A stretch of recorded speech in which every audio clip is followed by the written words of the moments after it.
वैसे lime optic nerve वाला जो वो हमने ऑर्बिट वाले पार्ट में जो ऑर्बिट वाले चैप्टर में पढ़ी थी, तो उसकी ना ब्रीफ एक टॉपिक है। उसमें सबसे पहले मैंने लिखा हुआ है कि हमारे पास ऑप्टिक नर्व बनती कैसे है। तो इसमें पूरा पार्ट नहीं बताया, वैसे मैंने ये बताया हुआ है कि जो हमारे पास गैंग्लियॉन्स है जो कि रेटिना के वो ऑप्टिक नर्व बनाते हैं, ठीक है। उनके जो एक्सॉन्स होते हैं वो हमारे पास ऑप्टिक नर्व बनाते हैं, वो ऑरिफिल कैविटी में जाती है। फिर हमारे पास ऑप्टिक नर्व जो कि ऑप्टिक कनाल में जाती है, और फिर वो मिडिल फिंगर फोसा में जाती है। मिडिल फिंगर फोसा से वो जाती है ऑप्टिक क्लाज्मा में।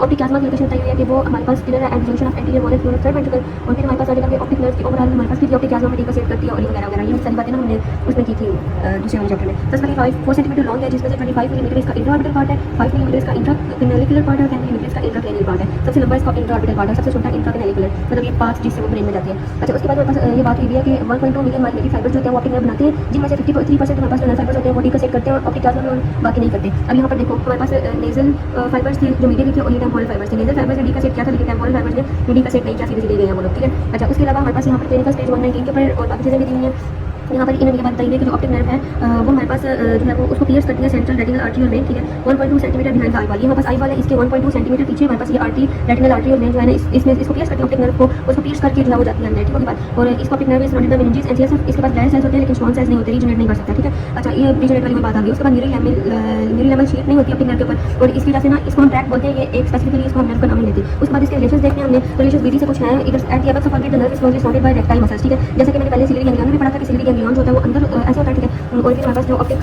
ये जैसे देखो यहाँ पर है ना, जैसे ये ऑप्टिक नर्व है तो इसके ऊपर यहाँ पर लेटरल रेक्टस मसल आती है, ठीक है, और दरमियान में सिलियरी गैंग्लियन होता है, ठीक है। ये इस डायग्राम में नहीं बताया, लेकिन पीछे मैंने पढ़ा था, उसको देख लेना।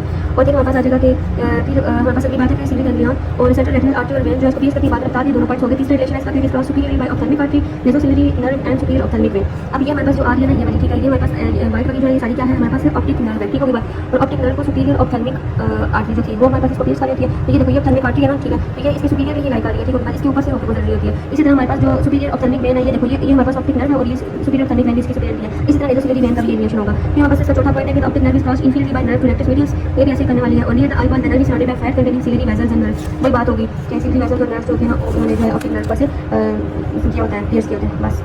और फिर हमारे पास आ जाता है क्लिनिकल में ऑप्टिक न्यूराइटिस है। न्यूराइटिस का मतलब होता है कि वो सूज जाना, इन्फ्लेम हो जाना ऑप्टिक नर्व का, ठीक है। Pain in and behind I और मूविंग इट, मतलब जब हम आंख को मूव करेंगे तो हमें आंख के पीछे हमें पेन महसूस होगा। उसके बाद हमारे पास पेपिलोइडेमा, इसमें इतना कॉमन नहीं होता ऑप्टिक न्यूराइटिस में, लेकिन लॉस ऑफ विजन जो है वो ज़्यादा कॉमन है, क्योंकि ये नर्व है वो सिग्नल लेके जा रही है विजन के ब्रेन में, तो वो नर्व की स्वेलिंग होगी, तो इसलिए पूरा विजन बातें खराब हो जाएगा। रेट्रो बल्बर न्यूराइटिस होता है, जिसमें सिम्टम्स ये वाले सारे होते हैं, लेकिन उसमें ऑप्टिक डिस्क नॉर्मल होती है। अब ये देखो ये ऑप्थेल्मो फेंडोस्कोप है, ठीक है, फेंडोस्कोप में हमारा ऑप्टिक डिस्क ना ऐसी नजर आती है, ठीक है। तो जो हमारे पास रेट्रो बल्बर न्यूराइटिस होता है उसमें भी सिम्टम्स वाले होते हैं, लेकिन उसमें ऑप्टिक डिस्क नॉर्मल होती है, इसमें ऑप्टिक डिस्क नॉर्मल नहीं होती। फिर इसकी रीजन क्या, विटामिन बी की deficiency, paranasal sinuses, meningitis, septic focus in the teeth and syphilis, ठीक है, बस। अच्छा, एक दफा ये विजुअल पाथवे रिवाइज कर लो, क्योंकि ये भी साथ में ही पढ़ाया गया था, okay. It is still here, बस पॉज करके पढ़ लो।